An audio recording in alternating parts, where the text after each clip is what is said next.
Estamos em festa desde ontem. Pastor Valdir esteve com a juventude, já foi um tempo de bênção, e hoje de manhã, então, ele começa bem de mansinho, e daí ele vai apertando. Então, ele trouxe uma palavra de confronto e desafio.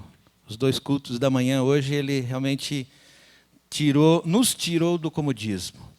Pastor Valdir é um homem de Deus, foi presidente da Visão Mundial, atualmente é o embaixador global da Aliança Evangélica Brasileira, mas, acima de tudo, um servo de Deus. E tem sido muito especial esse dia com ele aqui, esse tempo que temos passado junto.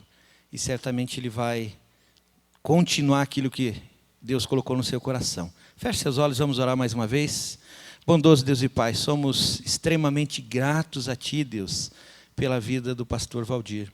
Homem de Deus, um servo precioso, Pai, que tem sido usado pelo Senhor no Brasil e no mundo, e neste dia tem sido usado pelo Senhor aqui para falar aos nossos corações.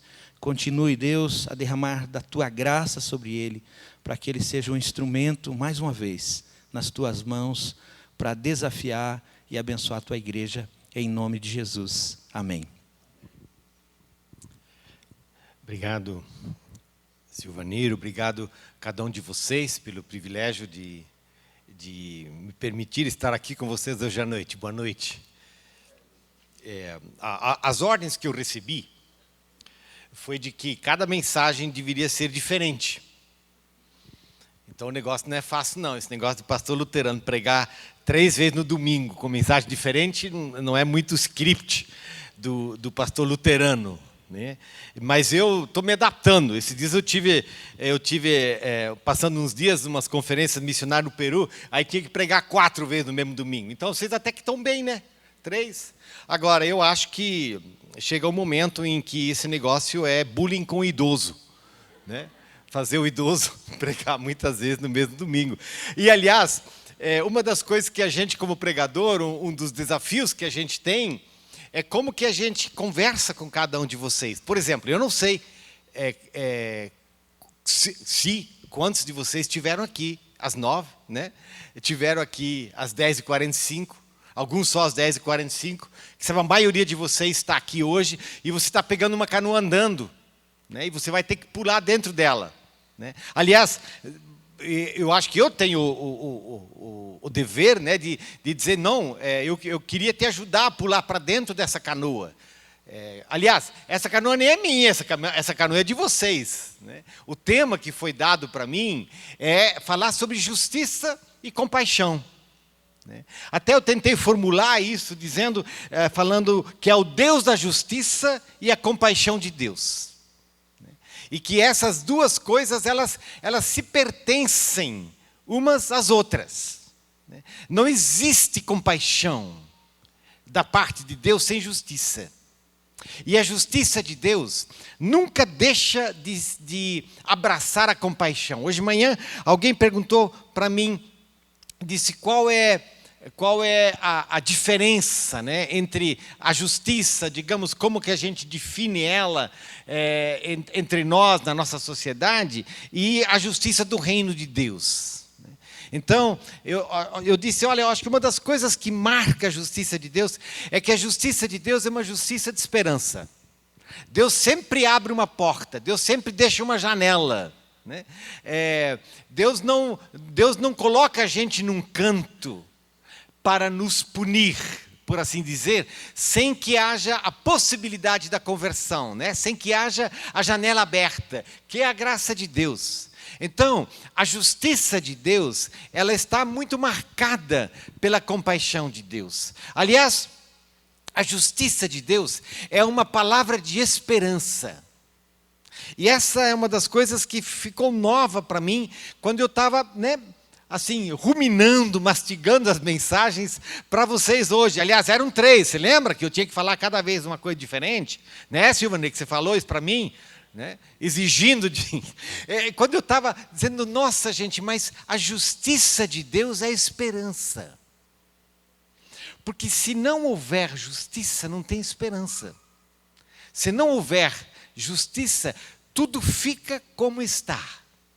e nada de novo acontece, é porque Deus é um Deus de justiça, que Ele trabalha, busca, atua com a nossa restauração, a nossa renovação, e a gente caminha com esperança. Na primeira hora hoje de manhã, me desculpe se você já esteve aqui, mas na primeira hora hoje de manhã, a gente olhou muito o Antigo Testamento. Na segunda hora, a gente olhou muito da vida de Jesus, e a gente queria, nessa terceira hora, procurar olhar para frente, olhar para o futuro. Mas, de fato, nas Escrituras, passado, presente e futuro são como que uma mesma realidade, porque elas não são estanques no coração de Deus. Mas uma das coisas fundamentais que nós falamos aqui hoje pela manhã é que quando nós estamos falando da justiça de Deus, nós precisamos e nós estamos falando de Jesus. O nome, a justiça de Deus tem nome. E o nome da justiça de Deus é Jesus. Jesus Cristo é o centro da revelação de Deus. Jesus Cristo é o centro daquilo que Deus quer fazer conosco. Por isso, quando nós falamos da justiça de Deus, nós falamos de Jesus. Porque Ele é a expressão encarnada. Ele é a expressão visível, né, daquilo que Deus fez, daquilo que Deus prometeu, daquilo que Deus faz e daquilo que Deus fará. Por isso, nós citamos, e eu quero de novo citar, porque essa é uma mesma palavra que nós citamos nos 3 diferentes cultos, porque ela é a base daquilo que eu estou querendo compartilhar, conversar com vocês, que é Lucas capítulo 4, versículo 18 e 19. Lucas 4, 18 e 19 é um texto muito importante, ele é um texto, como a gente fala, paradigmático, né? Palavra meio complicada, é um texto paradigmático, é um texto modelo, é um texto síntese, é um texto onde as coisas todas de alguma forma estão juntas. Lucas 4, 18 e 19 é aquele texto onde Jesus começa, por assim dizer, o seu ministério público. Por isso que a gente fala desse texto como o programa de Nazaré. O programa de Nazaré, onde Jesus fala sobre aquilo que ele veio fazer. Diz em Lucas 4, de repente você tem a Bíblia, mas também nesse slide fala um pouco sobre isso, quando Jesus se levanta na sinagoga e ele abre o livro do profeta Isaías, no capítulo 61, e ele diz: o Espírito do Senhor está sobre mim. O Espírito do Senhor está sobre mim. E ele me ungiu, disse Jesus. E ele me ungiu. Quer dizer, esse Jesus que se levanta, ele não se levanta simplesmente no seu próprio nome. Esse Jesus que se levanta naquele dia, né, provavelmente na sua tenra juventude dos 30 anos, ele diz: o Espírito de Deus está sobre mim. E esse Espírito de Deus que está sobre mim, ele me ungiu. Para quê? Para que eu anunciasse. Né? Ele me ungiu com as boas novas aos pobres, a libertação aos cativos, aos presos, a visão aos cegos, a liberdade aos oprimidos e o ano da graça do Senhor.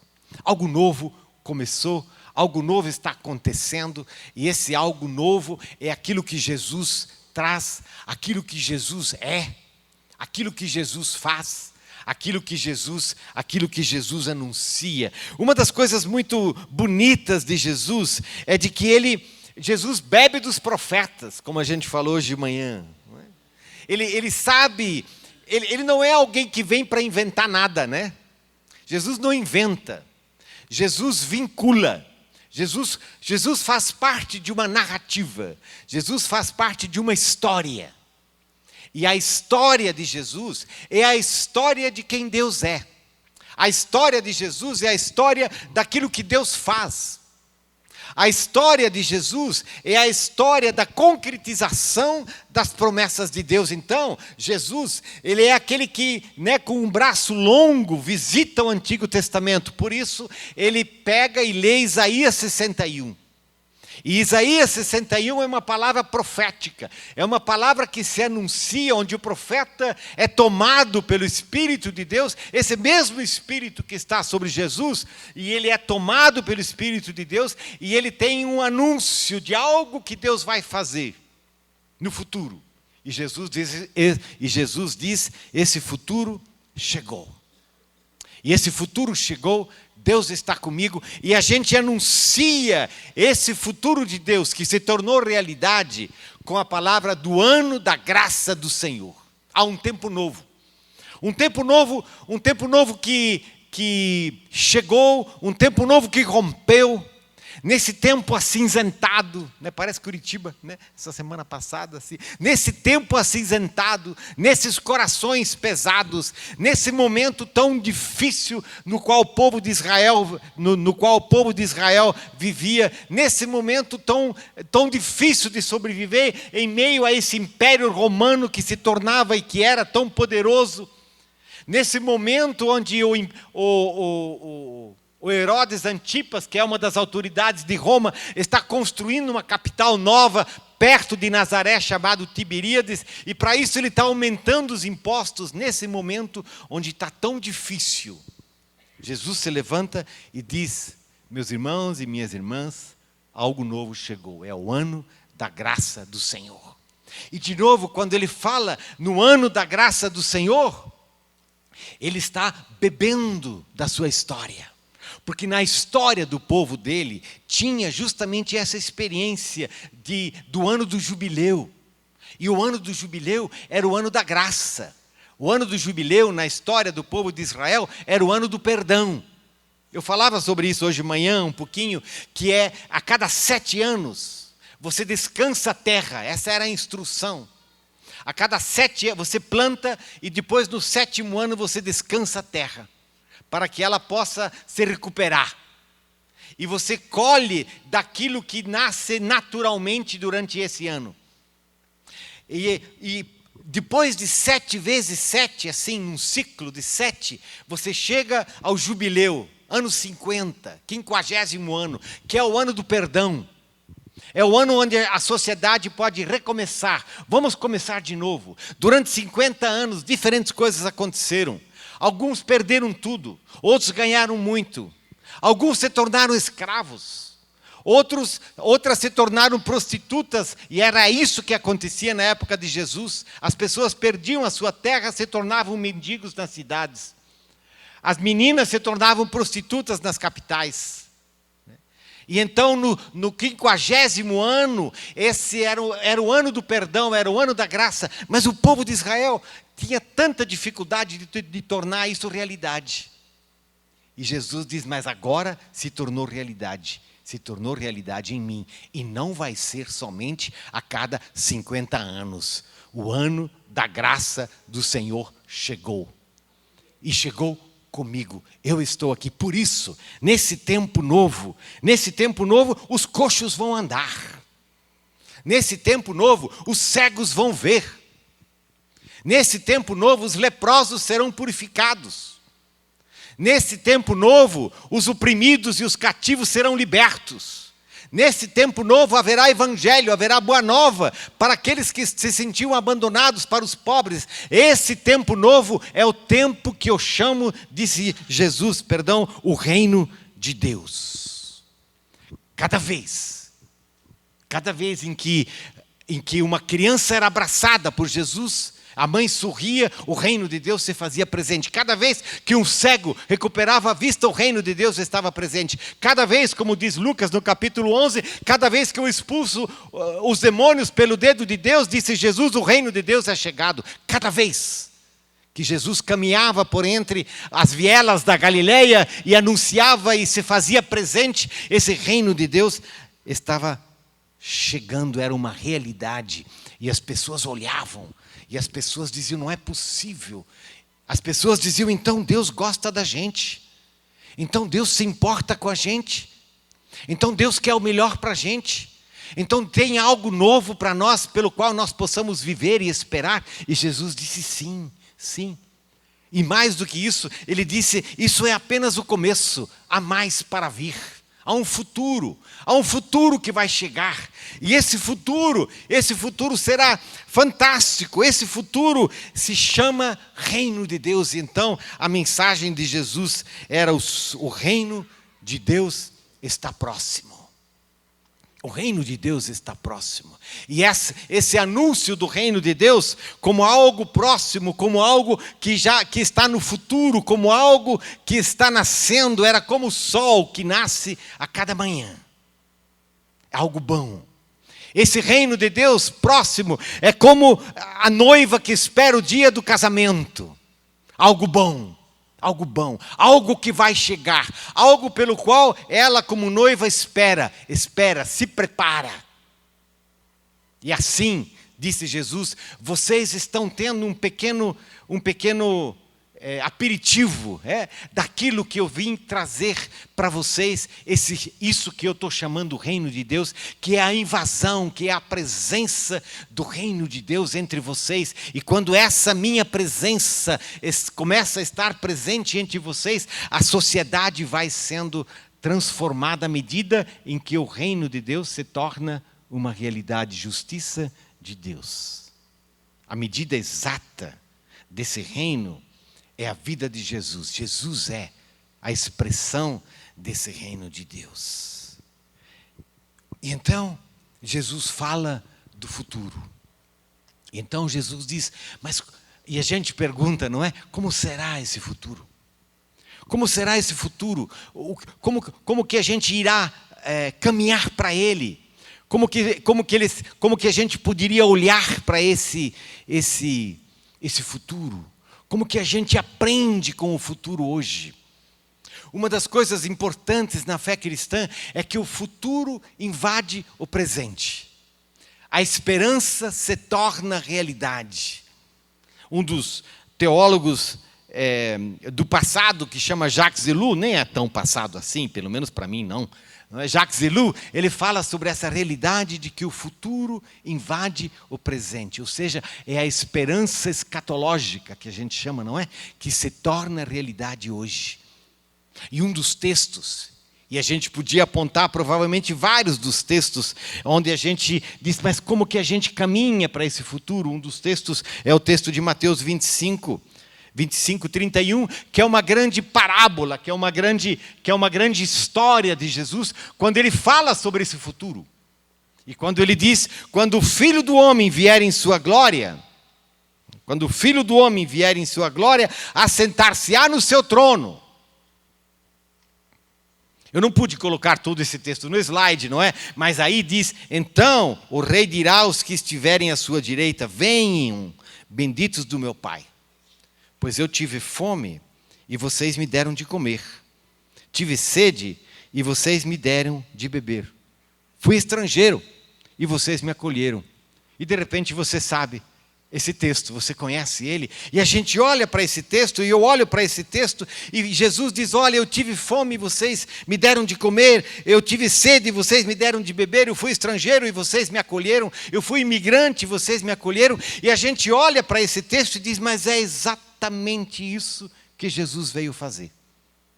Ou seja, essa palavra de Jesus acerca do futuro não é diferente daquilo que Jesus está fazendo no presente. Os coxos andam, os cegos veem, os leprosos são purificados. E essa minha comunidade que eu estou formando é essa comunidade que vai andar nos meus passos, é a comunidade que vai andar nos meus caminhos e ela vai fazer o que eu faço. E por isso no futuro ela será avaliada exatamente assim, porque ela fará. Ela fará o que eu fiz. Ela fará o que eu ensinei a fazer. Ela fará. Ou ela estará em pecado. Como você quer ser avaliado no futuro? Você é avaliado no futuro na medida em que você segue a Jesus hoje. E na medida em que você aprende a andar com Jesus nos caminhos da esperança como Ele andou.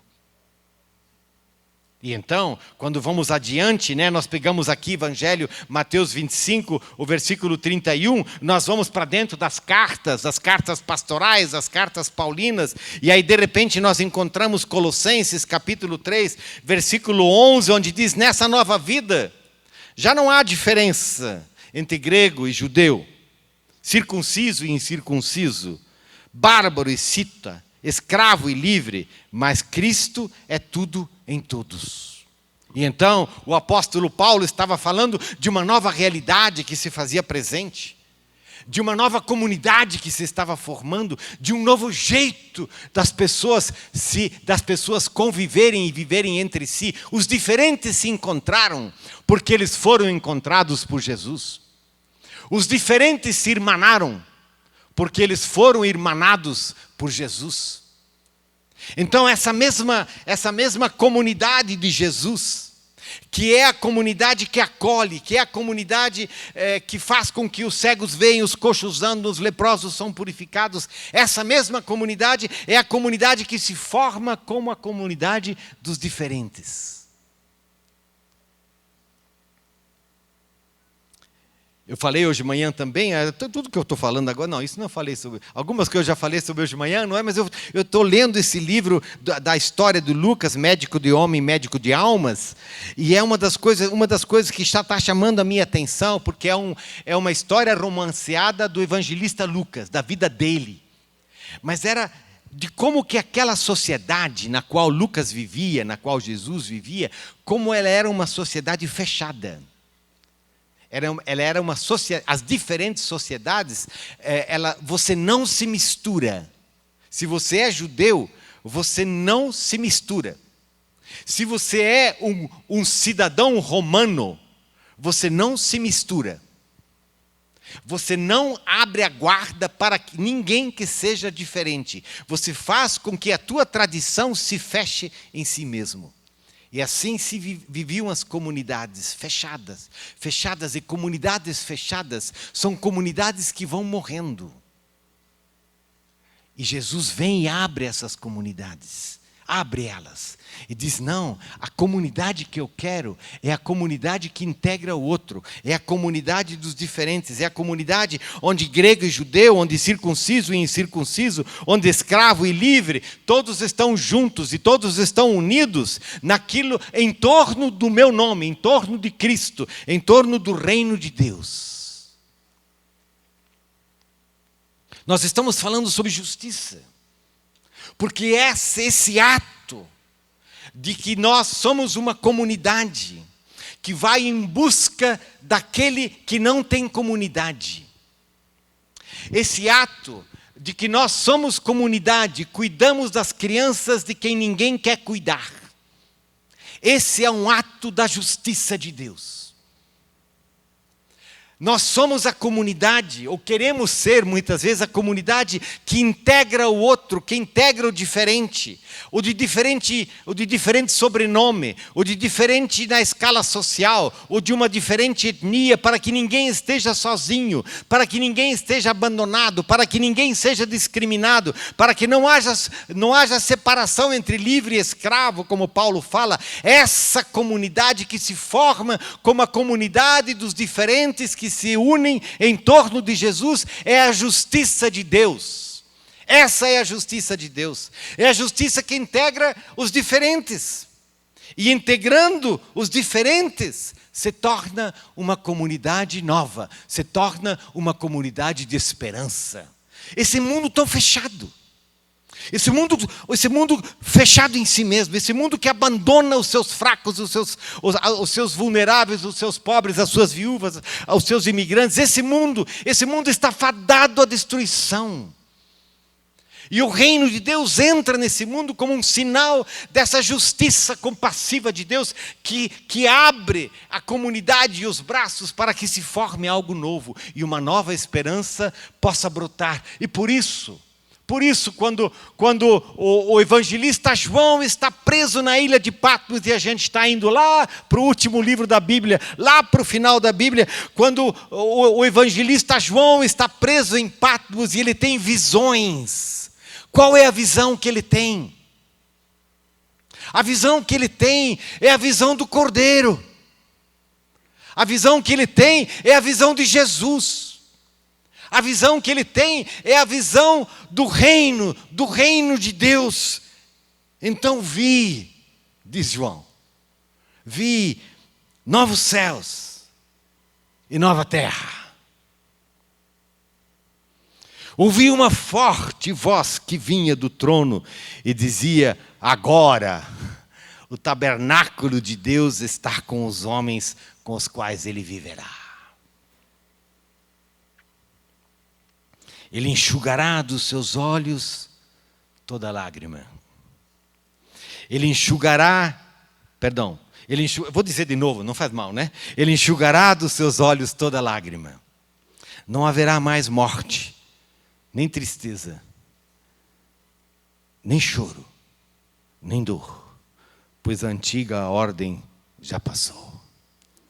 Aquele que estava assentado no trono disse: estou fazendo novas todas as coisas. Amém? Aleluia, né? Aliás, eu senti até que tem mais aleluia no culto da noite do que da manhã aqui. Não sei se isso é programado, não é? Se tem que... à noite, no escurinho, já pode dizer aleluia, né? Como é que é esse negócio aí? Mas tem mais. Aleluia, gente! Que coisa bonita! Não é? Que coisa bonita! O evangelista João está preso. O evangelista João está passando por dificuldades. O evangelista João está sofrendo. O evangelista João está convivendo com a morte, com os sinais da morte. E ele tem uma visão. Deus visita ele. E ele diz: é o Cordeiro. E ele sorri na prisão, porque é o Cordeiro. E os seus olhos brilham. Os seus olhos brilham porque ele tem uma visão, uma visão de uma outra realidade. E ele diz: não, Roma não tem a última palavra. E ele diz: não, o templo de Jerusalém não tem a última palavra. A última palavra é do Cordeiro. É verdade, glória a Deus, a última palavra, ele está assentado no trono. E ele assentado no trono, e esse assentado no trono entre nós, tabernáculo de Deus está com os homens com os quais ele viverá. Já não estaremos abandonados, já não estaremos sozinhos. Deus será tudo em todos, toda lágrima será enxuta, toda tristeza será superada, todo choro será parado. Há um novo tempo. Toda criança terá leite para tomar. Toda mãe terá algo para dar de comer aos seus filhos. Todos os homens terão possibilidade de encontrar algo que seja digno pelo qual eles possam viver. Toda família terá uma dimensão de integração e de relacionalidade e de amor. Toda comunidade terá. E você quer que eu continue? Não, João já falou tudo. E ele disse: estou fazendo novas todas as coisas. E é nessa esperança que nós vivemos. Hoje de manhã nós falamos um pouco sobre isso, não? De como por vezes nós não conseguimos, não é verdade? Mas ele consegue. A gente se atrapalha como os discípulos se atrapalharam, mas ele tem paciência com a gente. Ele nos dá a sua palavra, ele nos dá o seu espírito, ele nos dá a sua presença, ele nos dá o seu abraço, ele nos dá o hálito do sopro de Deus, para que nós possamos caminhar, para que nós possamos viver segundo o aroma de Cristo, segundo a semente do reino, porque ele é o Deus da justiça e da compaixão, do amor e da verdade. E disso nós vivemos. Há uma palavra do Rubem Alves, onde ele fala de uma diferença entre o otimismo e a esperança. E ele fala, para o otimismo você precisa de sinais, né? Você precisa de sinais. A economia brasileira está retomando. Mentira, é só um exemplo, né? A economia brasileira vai retomar o crescimento, porque os economistas estão vendo pequenos sinais, certo? Diz: o negócio aqui já tem sinais. Otimismo. Na esperança, você espera sem sinais. é a esperança das coisas que não se veem. Você espera não porque você consegue produzir algo, não porque você tem algum sinal em cima do qual você possa construir, não. A esperança, ela é dom de Deus. É Deus que dá. Por isso, a esperança é como a água que no deserto brota da rocha.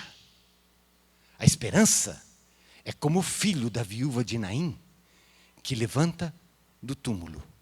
A esperança é como o leproso, quando ele precisa gritar imundo, e a mão de Deus o alcança e o restaura para a comunidade. É a ação de Deus, pura e suficiente ação de Deus. E é dela que nós vivemos, é por ela que nós somos sustentados. E é segundo ela que nós precisamos viver como comunidade de fé, hoje, no lugar onde nós vivemos. E é verdade que a igreja tem aprendido a fazer isso. Não é? A igreja tem errado, como nós erramos de diferentes jeitos e de diferentes maneiras. A igreja tem seguido esse caminho do testemunho e da esperança, construindo acolhedoras comunidades de Shalom. Essa palavra Shalom é uma palavra muito, muito preciosa na tradição do povo de Israel, porque ela é essa palavra que aponta para essa paz profunda e absurdamente absoluta de Deus. Shalom. E nós temos a vocação de sermos uma comunidade do Shalom de Deus. E a comunidade do Shalom de Deus é a comunidade da justiça de Deus. E é a comunidade da compaixão de Deus. Por isso, justiça não é algo abstrato, justiça não é algo teórico. Justiça é como você e eu vivemos no dia a dia da nossa vida e nas nossas comunidades e a partir das nossas comunidades, para sermos um sinal daquilo que Jesus nos disse que é o reino de Deus. E assim, nós caminhamos. Nós caminhamos dizendo sim para todo o conselho de Deus, como a gente fala, não é? Nós vivemos do conselho de Deus. Nós vivemos da palavra de Deus. E nós precisamos dizer sim para o conselho de Deus. Isso quer dizer que a igreja precisa continuamente ser uma igreja como Jesus, que bebia dos profetas, não é? Nós bebemos de Jesus, nós bebemos dos evangelhos. Jesus se alimenta dessa palavra que vem e nós nos alimentamos dessa palavra que vem. É o conselho de Deus, é a palavra de Deus e nós vivemos dela. Nós nos tornamos uma espécie de uma comunidade da resistência. Nós não andamos segundo o padrão do mundo. Se nós andamos simplesmente segundo os padrões do mundo, nós não temos nada a oferecer. Mas nós precisamos aprender a ter resistência. E eu creio que nós vivemos uma época da igreja muito acomodada. Não é? A igreja muito parecida com o mundo. Nós precisamos de uma igreja que seja diferente, que seja sinal do reino de Deus. E que nós aprendamos a ter visões, sonhos. Que nós aprendamos a falar com salmos. Que nós aprendamos a viver cantando, a viver fazendo poesia. Hoje de manhã eu falava sobre isso, não é? O quanto dos textos bíblicos sobre justiça estão em poesia, dos salmos, falando daquilo que Deus faz e da esperança que nós temos com Ele. A igreja precisa ser um laboratório de poetas. Homens e mulheres que sonham o reino de Deus. Homens e mulheres que esperam o reino de Deus. E homens e mulheres que oram sem cessar. Porque a justiça, como diz esse slide, a sede de justiça se expressa em oração. É a oração, é na oração que nós temos a visão daquilo que Deus espera de nós. É na oração que nós temos o discernimento de quem Deus é. E é na oração que nós nos encontramos com o nosso chamado, com a nossa vocação de sermos carvalhos de justiça no mundo no qual nós vivemos. Carvalhos de justiça num mundo tão perdido, tão desesperado, tão raivoso, tão nervoso, carvalhos de justiça. Porque nós sabemos, juntamente com o evangelista João, nós também dizemos: então vi novos céus e nova terra. Ouvi uma voz que vinha do trono e dizia: agora o tabernáculo de Deus está com os homens, com os quais ele viverá. Aquele que estava sentado no trono disse: estou fazendo novas todas as coisas. Pode esperar.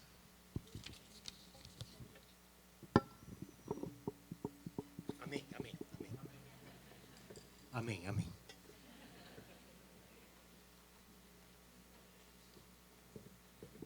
Você pode celebrar com palmas e glorificar o nome do Senhor? Glorificar o nome de Deus. Diga aleluia, glórias a Deus. Você pode fechar seus olhos? Aonde está a sua esperança? Aonde está fundamentada a sua esperança? Nos homens? Nas propostas? Nas mudanças políticas?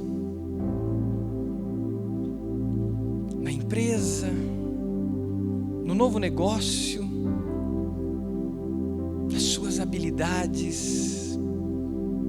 Na sua capacidade?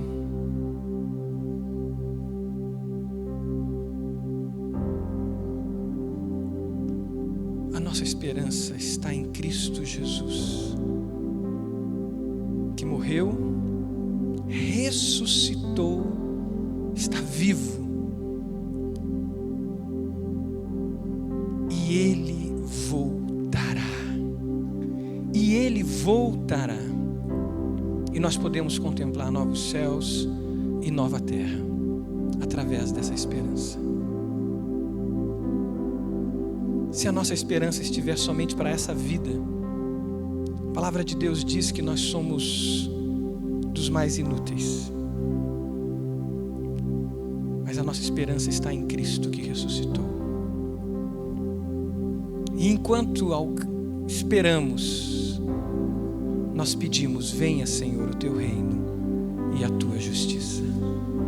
Você pode clamar aí em oração pela sua casa: venha, Senhor, o teu reino e a tua justiça no meu lar. Você pode clamar para que ao chegar em casa nessa noite, ao pisar o pé na sua porta, chegando em casa, entrar, abrir a porta, você dizer: Senhor, venha o teu reino e a tua justiça dentro do meu lar. Que a esperança para o meu lar esteja em ti, Jesus. Poder deitar a sua cama e dizer: Senhor, venha o teu reino e a tua justiça sobre a minha vida, sobre a vida dos meus pais aqui, sobre a vida do meu cônjuge.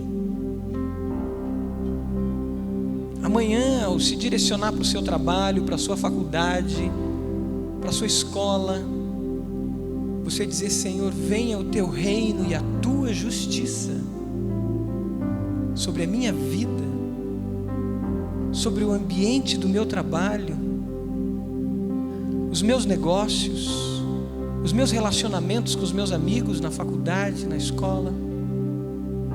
Venha o teu reino, Senhor, e a tua justiça.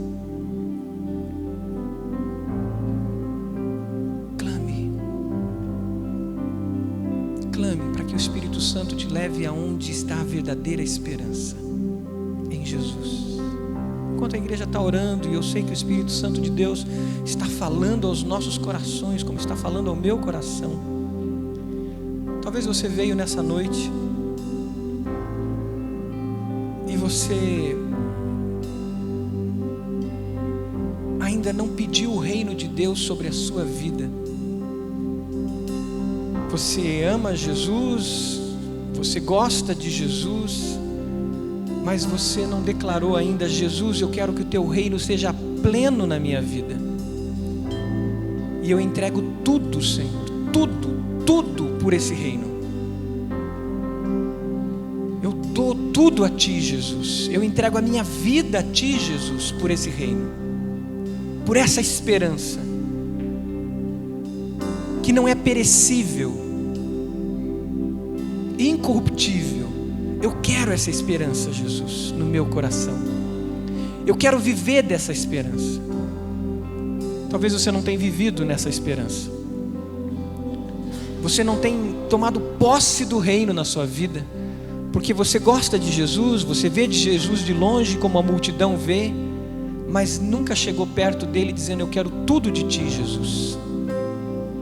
E eu quero dar tudo de mim, Jesus, para ter tudo de Ti. O Teu reino pleno na minha vida. Eu quero te convidar nessa noite, enquanto a igreja está orando, está falando com Deus, enquanto Deus está ministrando a corações nessa noite. Eu sei que Ele está falando ao seu coração. Eu quero te dar a oportunidade, como igreja nós queremos te dar a oportunidade de declarar Jesus como Senhor e Salvador da sua vida, de retornar totalmente a tua vida para Jesus. Eu te convido a fazer uma oração comigo, uma oração de entrega, uma oração de quebrantamento, dizendo: eu preciso de Ti, Jesus, e eu entrego tudo a Ti, Jesus.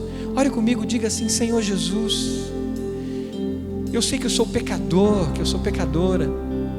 Eu confesso que eu gosto do Senhor, Jesus, mas eu ainda não dei uma entrega total, eu não dei um passo de entrega total a Ti, de aliança contigo, Jesus.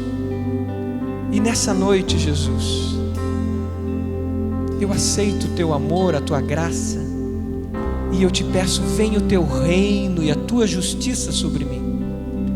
Que a Tua justiça realizada na cruz, o Teu amor demonstrado na cruz, que recebeu todo o pecado meu, toda a minha angústia e toda a minha dor, se faça em mim agora.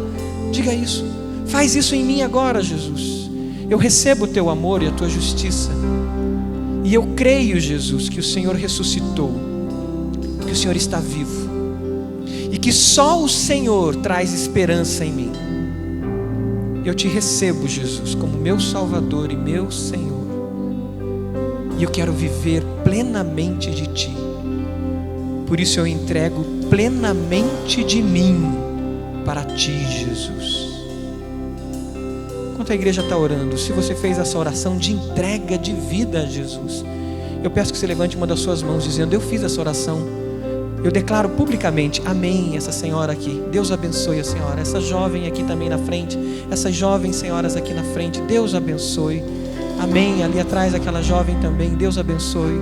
Aqui à minha esquerda, alguém fez essa oração?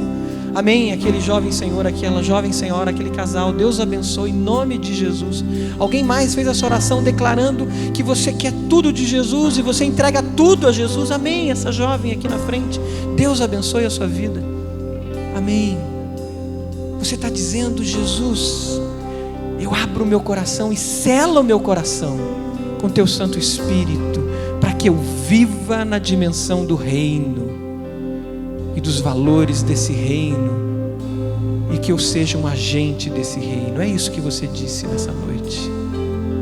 Eu te convido, você que fez essa oração, a fazer parte do corpo de Cristo, que é a igreja de Jesus, a viver em comunhão, e a toda a igreja que está orando, a viver o reino de Deus todos os dias. Nós vamos ficar de pé, pode ficar de pé.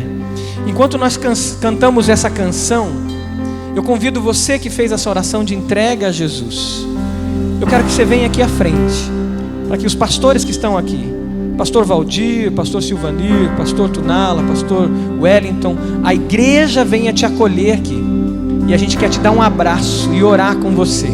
Então eu te convido a vir aqui, vem aqui à frente, porque esses pastores, esses líderes que estão aqui querem te dar um abraço, querem orar por você. Isso, jovem, vem aqui, isso mesmo. Essas jovens aqui também, venham. Aquela senhora que levantou a mão, vem aqui para frente. Aquele casal ali, venha para cá. Nós queremos orar com você, a gente quer te dar um abraço, e aqui a gente quer ministrar na sua vida as bênçãos do Senhor. E a igreja cante essa oração de entrega. com alegria ao Senhor agora. Vem limpar as minhas mãos, purificar meu coração, que eu ande em tudo que tu tens pra mim.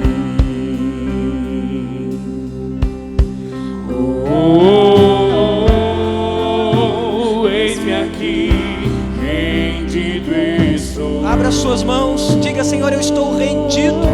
Se essa é a postura do seu coração, declare isso com o seu corpo, dizendo: Senhor, eu sou teu, estou rendido diante de ti. Expresse o que o seu coração está pulsando.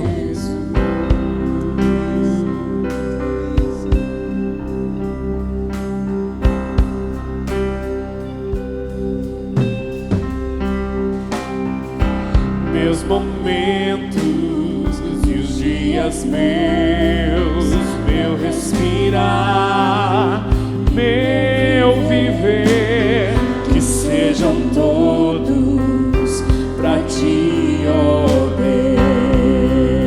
Aleluia.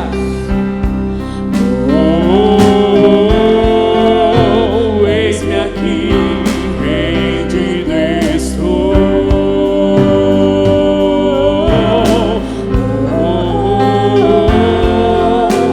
Eu sou teu e tu és meu.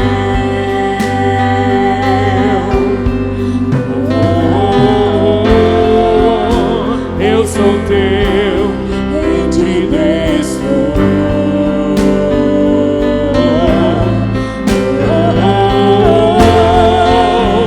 Eu sou teu e tu és meu.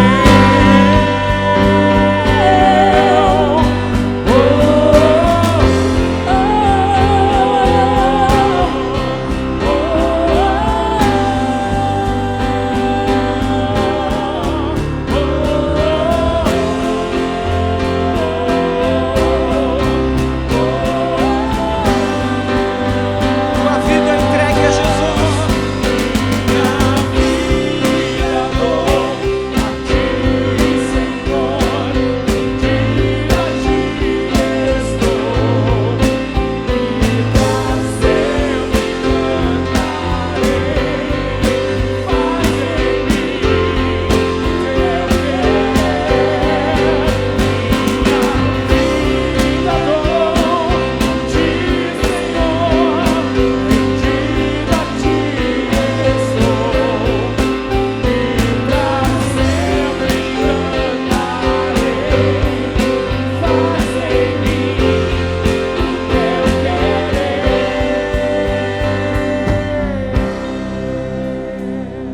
Amém. Senhor, eu me uno, Pai, a cada um desses irmãos e irmãs que vieram aqui à frente, do mais jovem, aquele mais experiente que está aqui, que dizem e declaram diante da igreja do Senhor: eu preciso de Ti, Jesus, e que abrem seu coração para que o Senhor os cele, o Senhor os garanta com Teu Santo Espírito que eles são filhos do Senhor.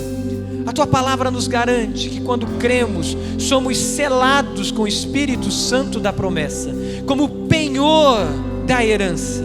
Senhor, que o Senhor os cele, que o Senhor os abrace e que eles se sintam seguros com o Rei que é Jesus, o único que deve governar as nossas vidas, Jesus, o único que deve guiar os nossos passos, Jesus, o único que deve ser o nosso motivo de adoração, de louvor, de entrega e de esperança, Jesus. Que essas vidas, que as nossas vidas estejam somente seguras, que os nossos corações, que as nossas intenções, que as nossas direções, que as nossas decisões, que os nossos olhares para o futuro estejam somente seguros em Jesus. Que ninguém mais, que nada mais estabeleça lugar no trono da nossa vida que não seja Jesus. Por isso te adoramos, Senhor. Por isso nos entregamos a Ti. E por isso abrimos o nosso coração para que o Senhor nos use como embaixadores desse reino. Essa é a nossa oração, Pai, em nome de Jesus. Amém.